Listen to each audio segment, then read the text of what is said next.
有啲人咧表面睇起嚟咧覺得好好，工作正常啦，生活正常啦，佢責任感都好強，可以處理好多問題。但其實佢嘅心入邊可能一直都好繃緊。心理學入邊咧有一個說法，高功能焦慮，外表睇起嚟咧一切正常，但內在其實一直喺度焦慮緊。通常咧有幾個常見嘅特徵㗎。第一個，腦咧好難停低落嚟，即使事情咧已經做完啦，但腦入邊喺度諗係咪仲有啲位置會做錯咗咧？係咪可以做得更好咧？第二個，驚做錯事，好多事情咧都會提前諗好多啦，因為驚出錯。好怕會令到其他人失望。第三，你睇起嚟咧好可靠，你好少令到事情失控嘅，好多責任咧都自己一個人孭。但同時啦，你都令到其他人咧睇唔到你攰。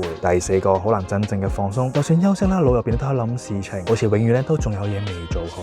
第五，好少麻煩其他人，好多事情你已經習慣咗自己處理，因為你已經習慣咗靠自己撐住。如果你聽到呢度覺得好熟悉，咁好可能並唔係你太緊張，而係你好早以前已經學識咗一件事，就係再攰都要靠自己撐住。